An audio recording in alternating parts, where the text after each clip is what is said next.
Welcome to a breaking news edition of Believers Talk with Joe and Steve. I'm Joe. I'm Steve. And we're here to kind of not give you the greatest news right now, right? Linebacker Preston Brown, who we both have said on numerous occasions we want him back as a Bill, unfortunately will not be back. I don't know if you want to start us off there.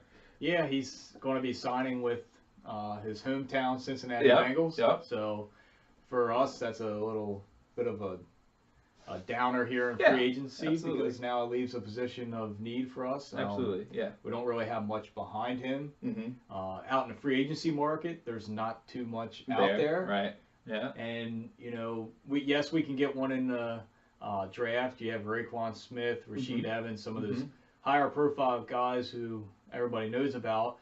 But if we trade it up in the first round, it doesn't look like we'll have a pick to get them. Exactly. If we get a quarterback, so that's something we got to watch out for a little bit. Yeah, it makes everything a little bit more interesting as far as the draft goes, as far as and it's been said plenty of times, we don't have that much money to go after some of these bigger name guys in free agency. I know like Pro Football Talk, when they ranked the top 101 or whatever it was, or NFL, I'm not sure, they had Bowman ranked higher than Preston Brown. So does that mean he would ask for more money? I don't know. Yeah. Bowman is a lot older. Right. I believe he's somewhere around that 30-year age. I can't remember offhand exactly.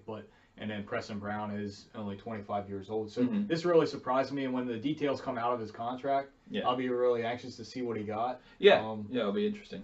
There is a report out that says that he took less money to go to Cincinnati. So whether the Bills offered him money that was more or not, and he just chose Cincinnati, he said he felt welcome and wanted there. I don't know if it wasn't that way with Buffalo. There was a reported that they had a standing offer to him, and if it was more or less, I'm sure that'll come out maybe later in time. But he has his choice where he wants to go, and if he wants to go home, maybe that's a better situation for him. Yeah, the benefit of free agency for the player standpoint is they don't have to take the most money. They can go where they want to, and I don't mean this in a negative way, but if he feels more comfortable in Cincy and doesn't want to be in Buffalo, and we were one of those teams that offered him more money, well then best of luck to you. Go somewhere else. You spoke off air a little bit about how it's good to see Bean and McDermott kind of have a number and say this is our number and this is where we're set and we're not moving. So it's good to see that. Yeah, because especially this year with all the dead cap money, it's really hurting us as far as going out and getting guys. And next year we'll have a ton of cap money. Still don't think you go crazy. You have to set a number on a player. Absolutely. If you don't set the number and you keep going higher and higher and it gets pushed up, that's where you're going to get in this cap trouble that we've been in. Also, some of it too is some of those players were worth their money, but they don't fit the scheme now. Right. So they had to move on from them, stuff like that. Right. Yeah. The problem with switching coaching staffs every 2 years or whatever is that this kind of thing happens where a coach has their scheme they want to bring in, while players don't fit that scheme all the time. And so it kind of ends up hurting us. We saw that, especially I think of Mario Williams most recently. When he was under Schwartz, he played really well for us, but then Rex Ryan came in, he just stopped caring, and so the Mario contract, they overpaid for him. Yes, absolutely. Everybody, I think, can admit to that. Absolutely. But at that point, they needed to overpay. They needed a star to come to Buffalo to try to bring other free agents, and it worked a little bit, but they never got the return out of him. They never got the return out of him. They had to get rid of him eventually. Yeah. But yeah, how about Cincinnati from the weekend? Andy Dalton helped us get into the playoffs to us trading with them. I mean, just we traded Cordy Glenn there, moved up in the draft. Yeah. We got their backup quarterback who now is either going to be our backup or starter in McCarron. They were trying to trade Vontae Burfict, and it just got released that he's going to be suspended 4 games next year for performance-enhancing drugs. Maybe this is why they went with him. Maybe they went Brown's way, and they still might trade Vontae Burfict, but that might drop his value a little bit.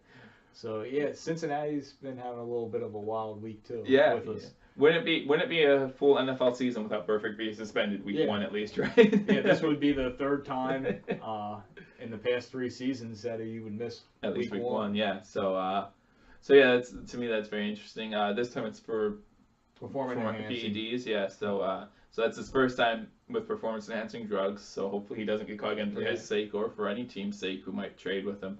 I definitely don't want him. He just has been too much trouble. So, yeah. But yeah, anything you want to add? Or? Yeah, so now really looking at our linebacker core, we have Milano, who will be obviously our starting weak side linebacker. Yep.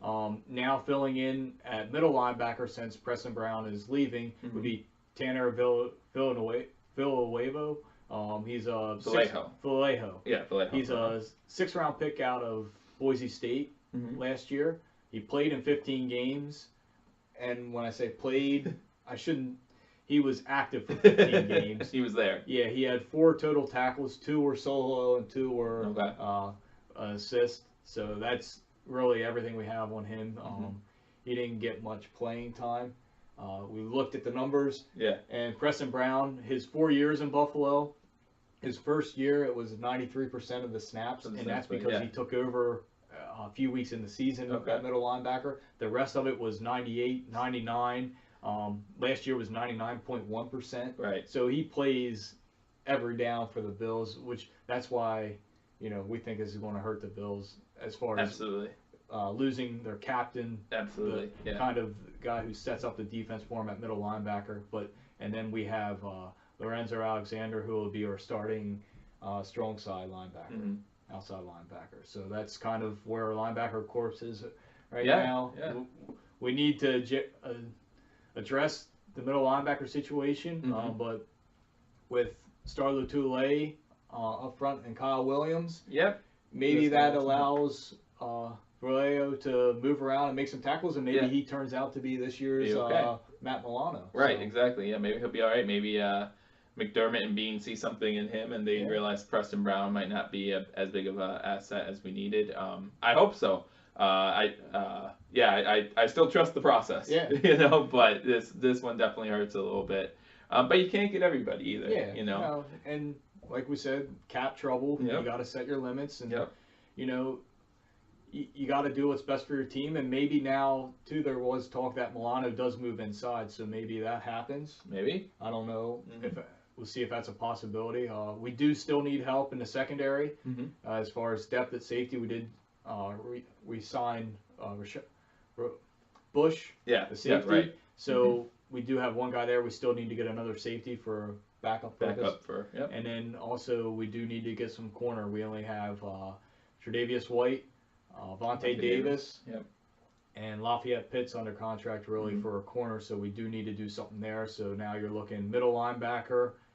Even the linebacker corps, I think, can use some help. Absolutely, and some cornerback play. So those are the areas I think we need to go yet in free agency / draft. And as we talk, EJ Gaines is still on the market. And we know that Bean said there wouldn't be any groundbreaking signings now. But maybe he wouldn't be a groundbreaking signing. I mean, you talked about it. I mean, he's really not gained that much interest in free agency, which surprises me. Absolutely. And I think some of that might have to do, maybe he priced himself out of the market, and he's been banged up the past few years. He hasn't been on the field as much as everybody would like, so maybe that's dropping his value, and he could sign a 1-year deal with the Bills, want to prove it, so then he could.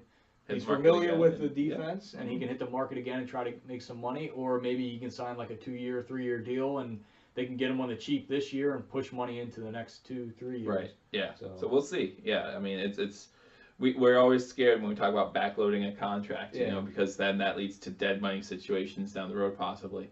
But that might be what we have to do with some of these players. And we still have Johnson's a free agent. We were talking about how we'd like to re-sign him. So there are other options at corner. Yeah. And, I would probably like that the best if we can get Johnson back, because I think he'll be cheaper. Right. So. But the other thing too is that if they sign a deal this year and you fully guarantee their contract this year, whether it's like a $3 or $5 million contract, and that can be fully guaranteed, and you can load money in the back end of the contract, but no guarantees, that'll help out the team here, because then they can really release them and get rid of that cap instead of having this dead money. So the guaranteed money is really what you have to look at when you're coming to a contract, and how that's spread out. And we touched base on a video before this about Lotulelei, and his money's really guaranteed in the first 3 years, and then they can move on for something like that. So it's just interesting to see what will happen. Obviously, these moves keep coming in, but I'm pretty sure that Bean McDermott have a plan. So we'll see what happens. maybe we're not trading up in the draft. Maybe we like a Mason Rudolph, and we can get him later and fill out the holes. Who knows? Who knows? But it's gonna be a fun ride. We will be with you every step of the way here on Believers Talk. So if you haven't yet already and you like this kind of content, please subscribe to our channel. Like or dislike this video, leave a comment. We get back to all of them. But until next time, go Bills. Go Bills.